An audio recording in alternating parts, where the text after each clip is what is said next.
They're our bravest and, in some cases, most broken. They're our soldiers. Their loved ones are also crying out for help. As a nation, we need to fix it and fix it fast. And it rests on the shoulders of these three people. They've worn the uniform.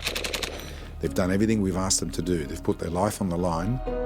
This is a wonderful opportunity to try to do something for the ex-diggers. It's a very big, complex issue that we're exploring. The ex-cop, the judge and the psychiatrist. The staggering rate of defence suicides has them shocked. It's a very complex phenomenon and it's not necessarily about mental health.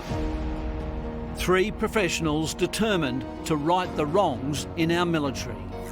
For the past 18 months, former Deputy Police Commissioner Nick Caldis, Supreme Court Judge James Douglas and Dr Peggy Brown have been on the bench at the Royal Commission into Defence and Veteran Suicide.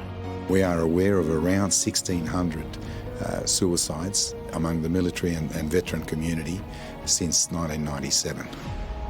James Douglas has skin in the game. I also had a father and two uncles who were Australian soldiers in the Second World War and a great uncle who died in the First World War.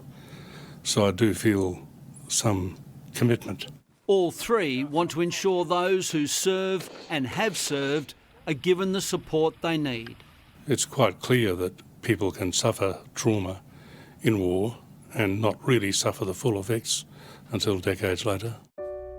The Royal Commission has dealt with hundreds of military suicides, including that of 21-year-old Daniel Garforth, who was bullied. His mother, Nikki Jamison.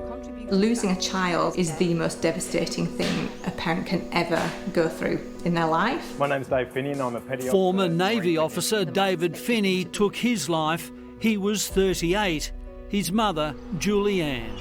I'd like you to tell me another employer besides the ADF who can lose so many of their employees and just wipe their hands. I think we've heard far too many stories from parents who've lost children in the prime of their life, in deaths that should be preventable.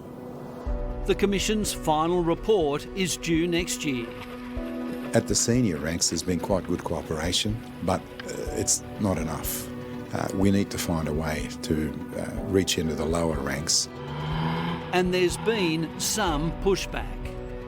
To some extent, there are issues that we're still trying to work through, both with government, and when I say government, it's mainly the bureaucrats. There have been thousands of submissions and hundreds of private testimonies. I think one of the main common themes out of the private sessions is the effect of military culture in its worst form on people, those who've been bastardised or abused or bullied.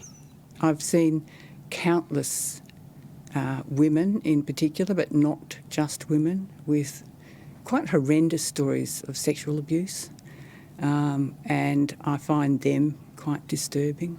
While the Royal Commission is seen as a once-in-a-generation chance to turn around suicide statistics in the armed forces, the $64,000 question is, will this commission make a difference?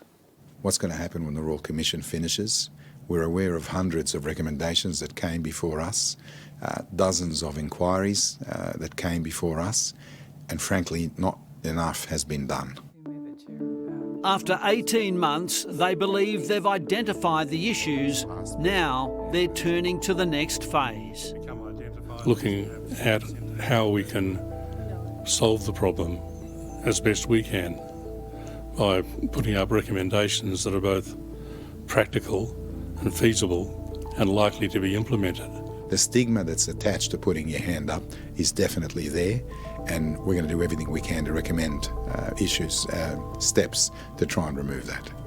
These people live in our communities. They're neighbours, they're parents of children at school, they go to sporting clubs, etc. Everybody in the community should be aware of this issue. And if you or someone you know needs help, there is support available. Contact Lifeline on 13 11 14. That's 13 11 14.